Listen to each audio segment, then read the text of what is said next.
happy with the crowd that we had out there, all the attention we received.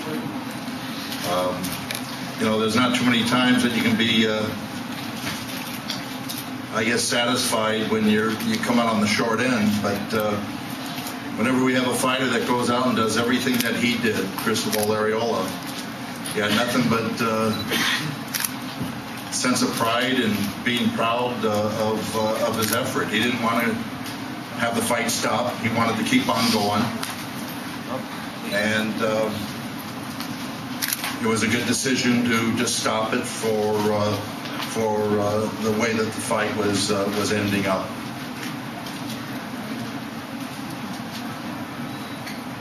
We really thought that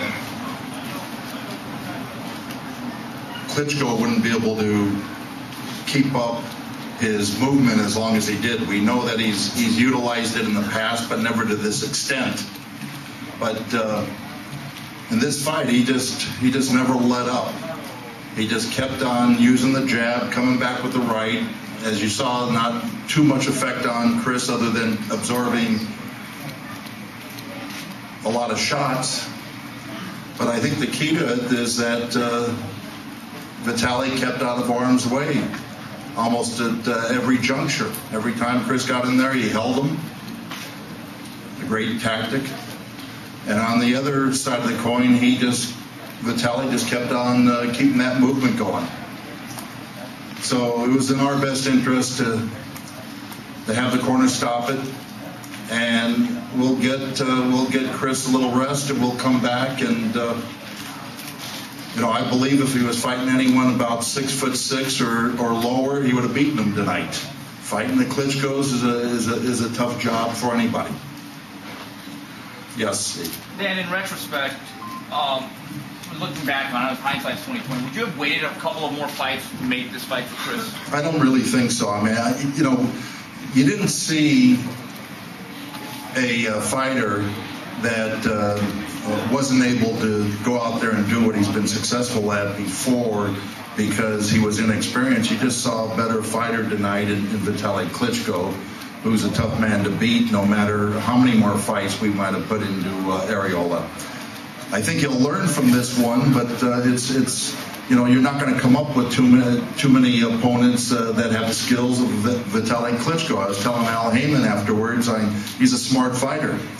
You know, he started getting those, you know, devastating body blows in very well towards the end, you know, the 8th, 9th, and 10th rounds, and he was placing them perfectly, timed them perfectly. So those are things that Vitaly was right on, that experience, that the smarts that he has. He's not a politician for nothing. Yes, Kevin. And any in your mind when you were watching the fight, reminiscent of the Lennox Lewis fight, where you know your guy was kind of having that struggle to get inside, land those punches? Did you mention David Tua? Was that the name I heard? Yes.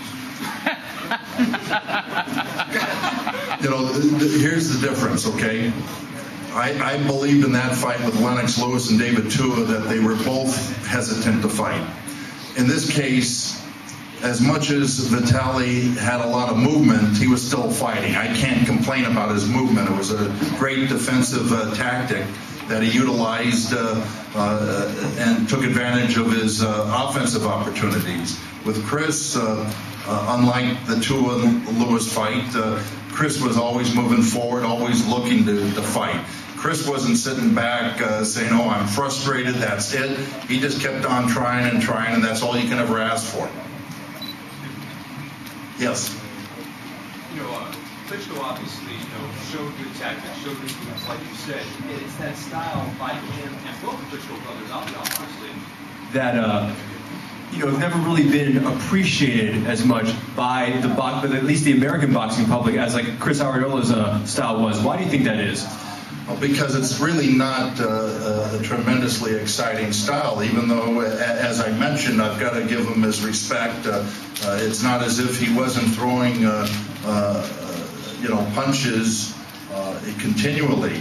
It's just that I don't think the fans really like the movement and the holding and grabbing. But you know, that's you know, if he wasn't throwing punches as much as he was, then I'd have a problem with it. But he was out there, and you can't complain about it.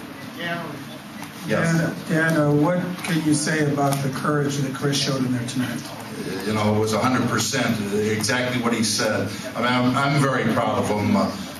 You know, we wanted this victory very badly. We wanted to bring it back to the United States. We wanted it here in California.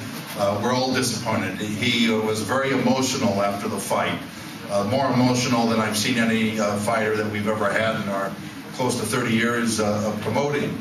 And that's how disappointed he was. He wanted it so badly. And,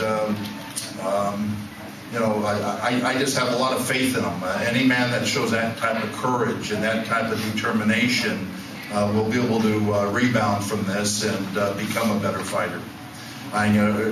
One comment that I'd like to throw out there was made on one of the after-fight interviews when he said on air to one of the TV cameras that was there, he goes, well, all these damn internet writers were right.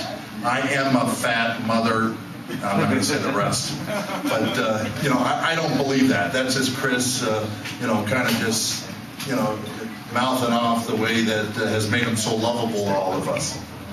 Dan, quick question back here, Dan.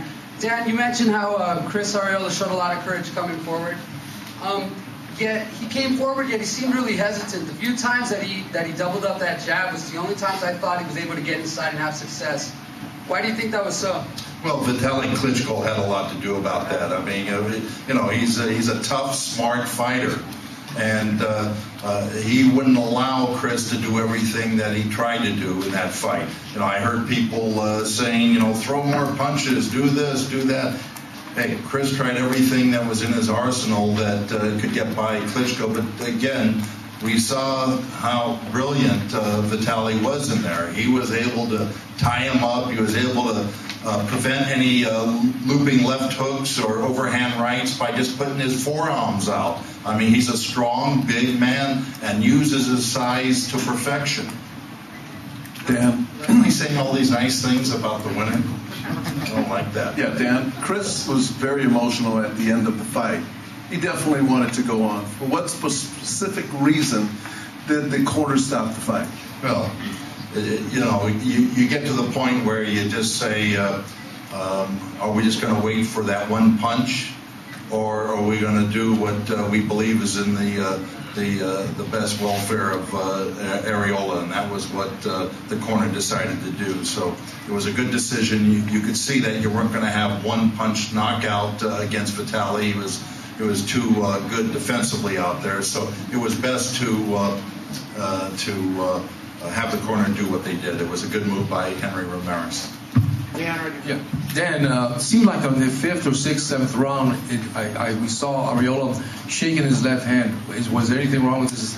Well, I asked him the same thing in the dressing room, and he said no. You know, he was just, you know, I've seen him do it in other fights, but he did mention that his right elbow was sore just from getting hit by Klitschko on the arms, and he trying to throw over those overhand rights and hitting Klitschko's arms. So it's sore. Certainly had no effect on the eventual outcome, but I did see him shaking his left hand arm in those rounds, and he said nothing was wrong. Yes. Dan, is Chris still America's best chance of winning heavyweight championship at this point? Well, you know, there's another one of our fighters who's another American from Philadelphia, Eddie Chambers, who's the mandatory to Vitaly's brother, Vladimir. And we feel very strongly that he's got a great shot. I mean, these guys are hard to beat because of their size and their athleticism, and they're very intelligent fighters. But we feel that Eddie's got a great shot. Now, in the era of all these Eastern Bloc fighters being champions, give me one or two Americans that have a shot. So I know Arreola will be back, and I believe he will become heavyweight world champion. This one loss is a loss that we can sit back and say was a hard-fought battle, and certainly not one to hang our heads on. One that we can get emotional like Chris did and know that we lost. But on the other hand, I'm proud of him.